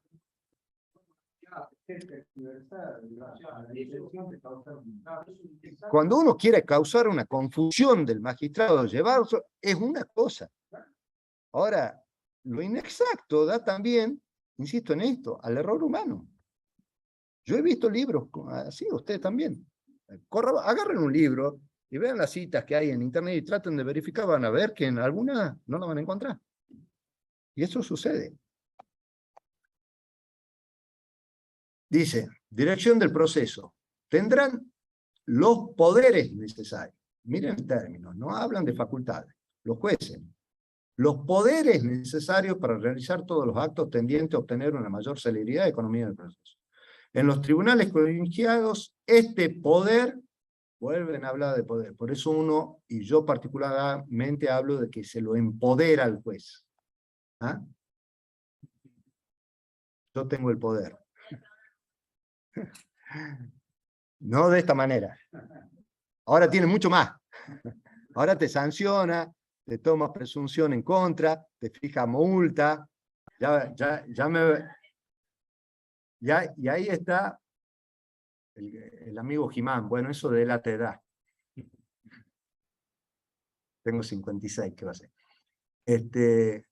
Foucault decía que donde hay poder hay resistencia, porque él decía que el poder no es una cosa, no está en los actos, sino está en la relación. Y en la relación está en el discurso. Y cuando hay discurso, hay resistencia. Entonces siempre decía que donde hay poder hay resistencia. Por eso está bueno, yo me resisto a este poder. ¿Ah? Vean los artículos, miren, ya no se lo voy a leer, pero miren. 127. Podrán también basarlo en las nociones de hecho del juez. Ya no estamos hablando de derecho. Podrán, discrecional. 130. Podrán disponer de oficio toda la providencia. Podrán, discrecional. 135. Medida para mejor proveer. Los jueces podrán disponer de las medidas necesarias para esclarecer la verdad de los hechos. Podrán, discrecional. Fíjense que antes, en el viejo 39, hablaban que podrán, antes de dictar la resolución, disponer la medida. Se eliminó esa palabra. Como diciendo, en cualquier momento lo pueden dictar, podrán. Por eso está bueno, el doctor Calviño, que fue el primero que abrió esta serie de debate, hablaba de la prueba de oficio. Sentencia definitiva de primera instancia, 214. La sentencia podrá hacer mérito de los hechos constitutivos de la conducta observada por las partes durante la sustanciación del proceso podrá constituir un elemento de convicción corroborante de las pruebas. Todo ese podrá es discrecionalidad. ¿Puede o no puede? Por eso yo ponía, cuando hablaba de discrecionalidad decía, ¿podrán o no podrán? Esta es la cuestión. This is the question. Diría Shakespeare, ¿no? Hamlet. Bueno. Tutela anticipada. Ya lo habló en parte también René, pero bueno, vos hablaste de las medidas autosatisfactivas. habla de cuando el demandado abusare del derecho de defensa. Miren, discúlpenme, pero yo por mi formación, si fuese juez, lo que haría siempre en un proceso sería que se abuse del derecho de defensa. Es lo que mejor le puede pasar al sistema democrático. Pruebas ya labraron acá los dos colegas, Pablo y Augusto, el doctor que estuvieron en la clase anterior, ¿fue? Anterior. El juez podrá de oficio, 323, 353, el juez podrá formularlas, a todas las preguntas que quiera. 360, confesión ficta, podrá tener, por cierto, los hechos. En el perjurio, ha faltado a la verdad, la multa, fíjense en ustedes esto. En el perjurio, que hablaste vos, Augusto, ¿no? En el perjurio, que ha faltado a la verdad, la multa no excede de 2 consultas escritas de abogado, pero en el 25 nos meten 10 consultas. Fíjense ustedes lo que es la sanción. Bueno, seguimos con todo esto. Sí quiero citar estos artículos, porque vean ustedes cuando lean, todo lo que lean podrá, ponderando, evaluará, etcétera, es discrecionalidad, porque no dice en qué caso podrá. Cuando habla de podrá distribuir la producción de las pruebas, ponderando cuál de las partes está en mejor situación. Yo le pregunto, ¿sobre la base de qué criterio pondera? Porque si vamos a los juicios contra el Estado, tendríamos que decir siempre el Estado está en mejor condiciones de probar que yo. Directamente yo lo demando al Estado y me quedo en mi casa. Que pruebe el Estado. Sí, pero hay aplicación supletoria al Código Laboral y al Código Contencioso Administrativo. ¿Mm? Podrá. Ponderando cuál está en mejor situación para ellos. Hablaban los colegas de la teoría del caso del juez, ¿no?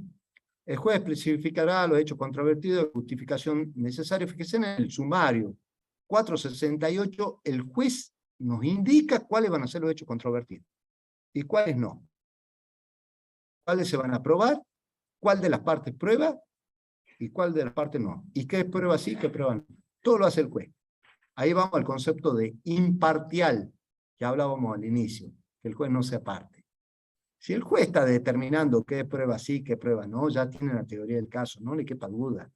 Y ahí vamos nuevamente al activismo. Ya tengo la sentencia, ahora busquemos cómo la justifico. No hay garantía sobre el resultado del pleito, no hay una previsibilidad, no hay seguridad jurídica, esto que yo veo, todo depende del caso, del juez que nos toque, de la interpretación que se haga, de la formulación, depende de la propia teoría del caso. Este meme es fantástico. ¿Lo ubican? Depende, abogada.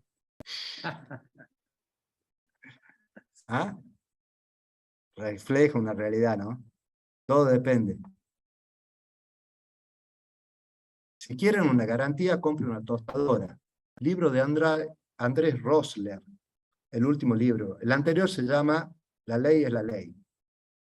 Y este libro refleja eso, ¿no? No hay garantía. Habla del caso Muiña Batalla, para el que lo quiera ver, pero ese título se lo robé a él. Si quiere una garantía, compre una tostadora. Mi conclusión, mi estimado colega, es que este código amenaza al litigante. Es un código que le pone un freno al litigante. Es un código que se debate entre el conflicto y la verdad. En la primera audiencia y en la segunda audiencia, la primera tarea del juez es buscar la conciliación y evitar el conflicto. Habla de conflicto el código. Pero después, al momento de fijar la prueba, habla de verdad. ¿Cuál es la finalidad del proceso? ¿La verdad o resolver un conflicto? Es un modelo que yo veo de un juez activista, es el modelo de juez asistencial que veíamos de François Hoss, Antes la verdad de las partes tenía que convencer al juez, ahora la verdad del juez tiene que convencer a las partes. Y para mí en lo personal, ahí sí, donde asoma la discrecionalidad, se diluye la seguridad jurídica, la tutela judicial efectiva y se rompe el debido proceso. Todas las garantías del ciudadano que tiene nuestra Constitución. Me parece en ese sentido que el Código vio o ve que el problema en el retardo de la justicia es el litigante. Parecía que lo exonera al juez de esto. Sí es verdad que lo pone al juez y lo hace dar la cara, y la inmediación y la oralidad, yo no estoy criticando eso. Sí estoy criticando que veo en las sanciones que le establece a los artículos 24, 25 y 23 una mordaza para el litigante, una temeridad para el litigante. Es decir, pensala antes de entrar a tribunales. Y está dirigida encima al abogado, porque la parte ni se va a enterar de esto, salvo cuando tenga que pagar la multa. Yo por último, en esto de la reflexión sobre la discrecionalidad, le voy a hacer ver un video que refleja la discrecionalidad. Es un hombre, está en inglés, así que se lo voy a leer en castellano. Se lo digo en castellano para que es entendible el inglés. Una persona de 96 años, que va conduciendo un auto, llevando a su hijo de 63 años a un tratamiento, tiene cáncer, pero lo lleva a hacer una transfusión de sangre. Una transfusión de sangre. Y excede los límites de velocidad en una escuela, en una zona escolar. Cuando el juez lo interroga, él dice, yo manejo despacio, pero cuando lo tengo que llevar a mi hijo cada 2 semanas, ahí manejo fuerte. 96 años el conductor. Espero que salga esto.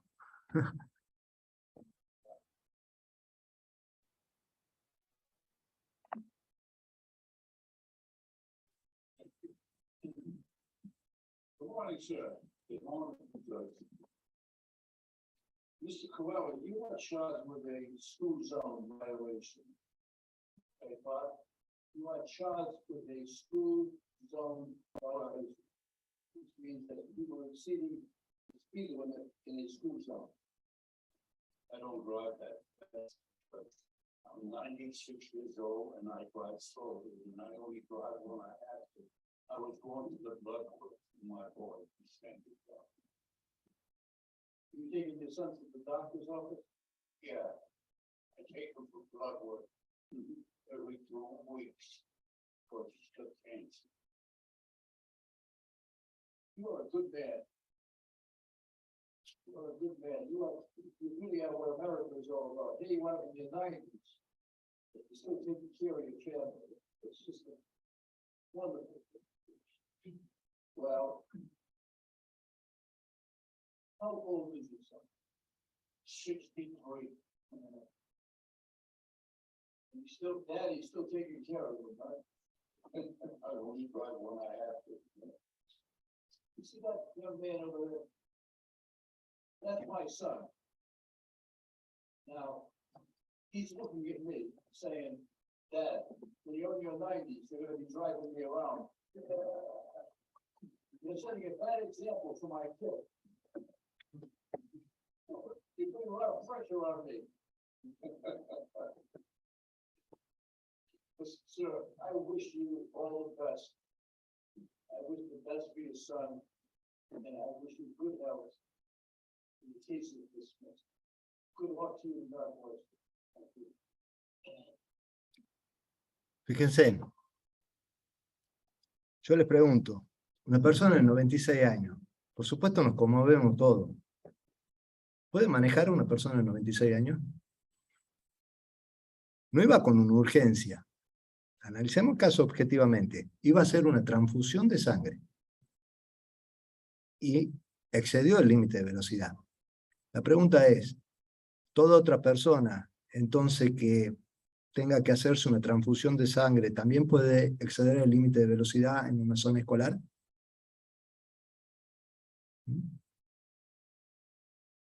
La segunda pregunta, ¿qué pasaba si hubiese pasado un accidente? La tercera, el mensaje para este hombre de 96 años es, siga haciendo lo mismo. Porque usted le dice, es un ejemplo para América.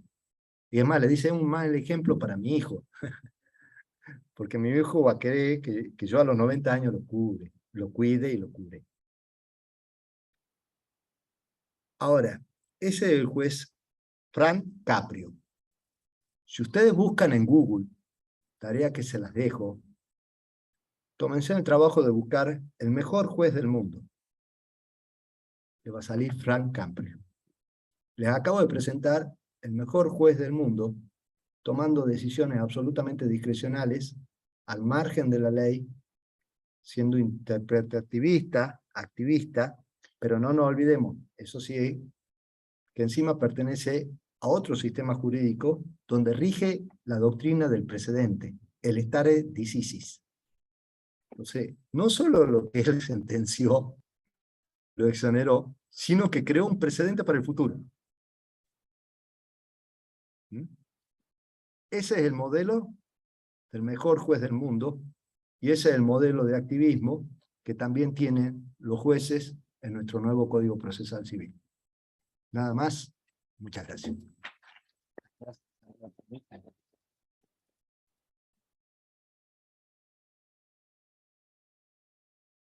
Muchas gracias, Carlos. Realmente. Bueno, no sé si alguien quiere hacer alguna pregunta. Si hay pregunta, guardo ahí en el chat. Yo tengo una. La edad ya te la dije.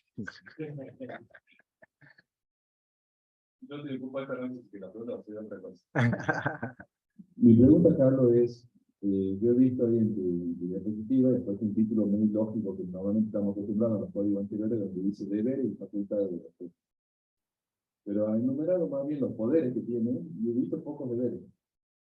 No sé si vos en tu lectura podés encontrar cuáles son deberes de los jueces que sean dentro de todo este modo innovativo y todos estos nuevos principios, estos nuevos sistemas que están manifestando, que están dentro del código. Más allá de tener que dar la cara en una audiencia oral, ¿cuáles son los nuevos deberes que tienen los jueces en tu código que van a supuestamente facilitar Mirá, tanto y... En general, el deber no está explícito, pero el deber es buscar la verdad según se manifiesta, porque todo está permitido en la búsqueda de la verdad. Pero como te digo también, fíjate en la primera audiencia, en la segunda audiencia, y el primer deber es solucionar el conflicto, es tratar de que las partes arriben a una solución de conflicto. Por eso también señalaba que en mi consideración es contradictorio el código, porque todavía no sabe cuál es la finalidad del proceso. En el código no está clara la finalidad del proceso. O es resolver el conflicto o es la búsqueda de la verdad, porque no siempre está asociado uno con lo otro. Entonces, yo más que todo, lo que me parecía interesante señalar, o lo que he tenido como aspiración señalar, es que estemos muy atentos a la discrecionalidad que se le da a los jueces. Que sepamos que sobre esa discrecionalidad tiene que estar motivada, siempre tiene que estar fundamentada. Y sobre esa discrecionalidad nosotros podemos hacer un control de constitucionalidad.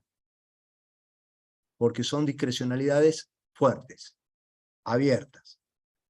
Entonces hay que ver la ponderación, la razonabilidad, la proporcionalidad de la decisión que tome el juez. Y si no es así, hay que ejercer los controles de constitucionalidad, los controles recursivos o la vía que cada uno elija de acuerdo al caso. Suena interesante plantear el control de constitucionalidad, pero me ha sentido si me están haciendo un recurso dilatorio. ¿Cómo? Por lo tanto, Claro, te van a aplicar una multa. Sí, está muy buena, tienes razón. Va a ser un abuso de la vía recursiva.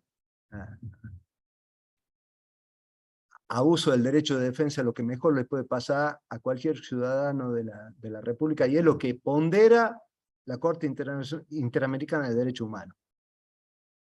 Más vale que se abuse del ejercicio de defensa a que se lo cerciore mediante multas e intimidaciones como hace el Código. Esa es mi visión.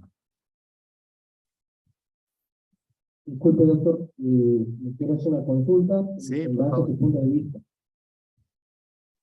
¿Usted cree que este código, una vez que bueno, se ha sancionado, se empieza a aplicar,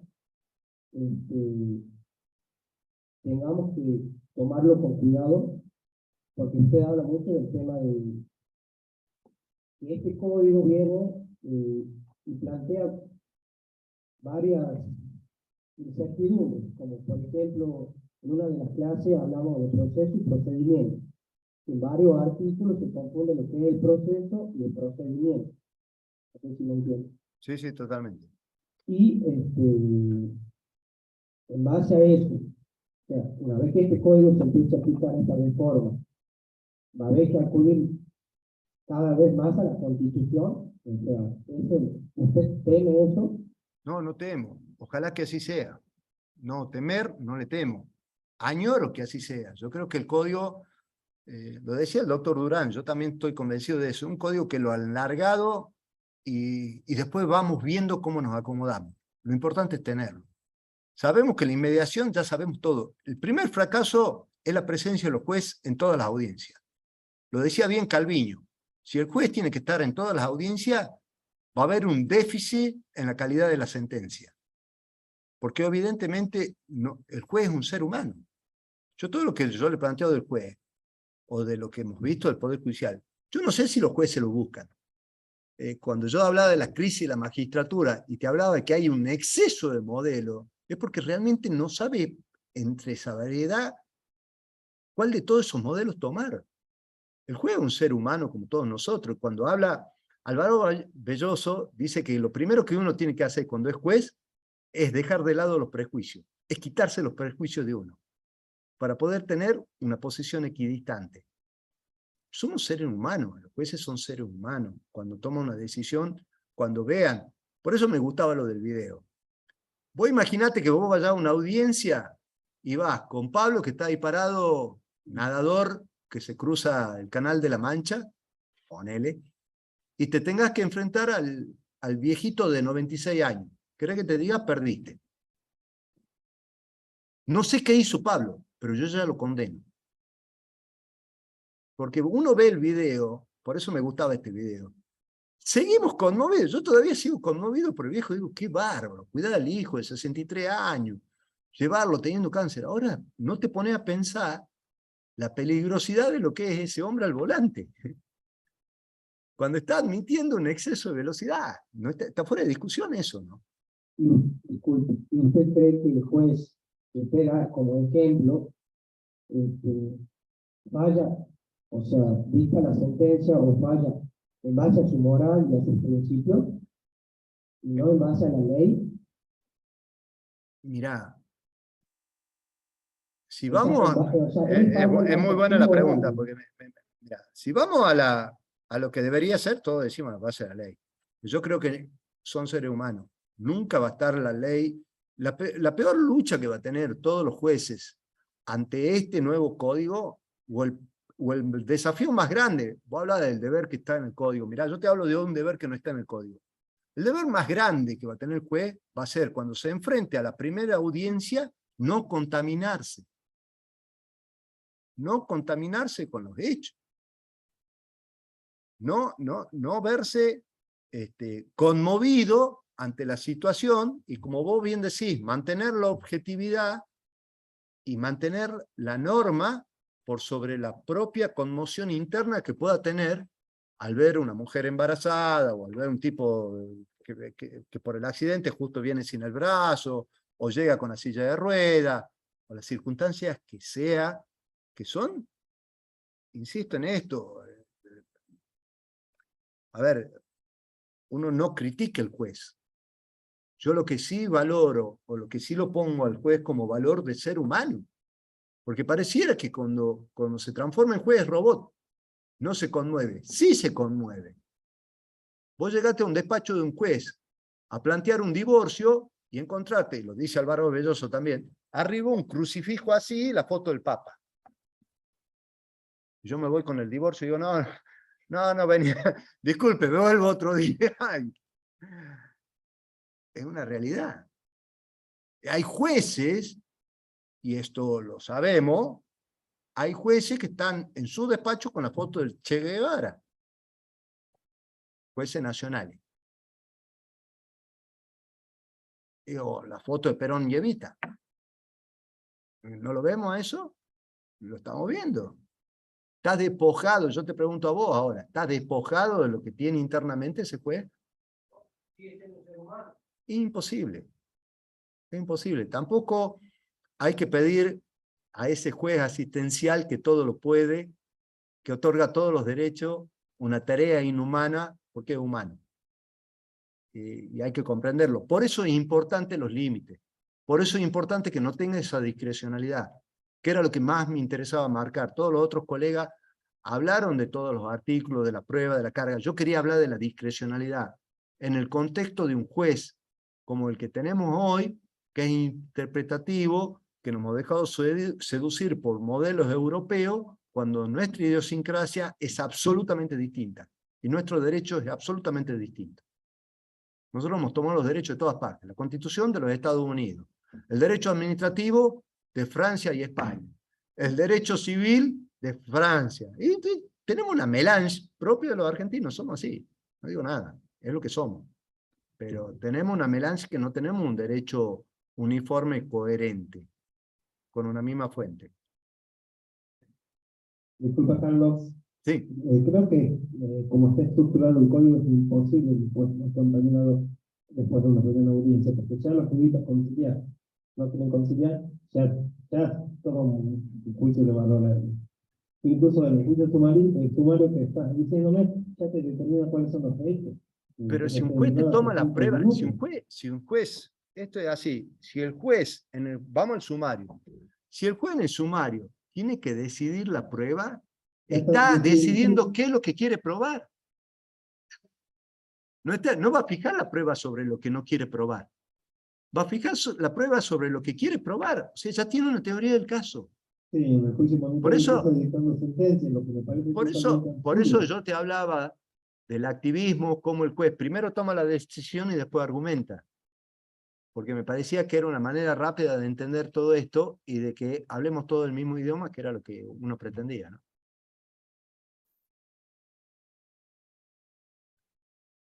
¿Listo?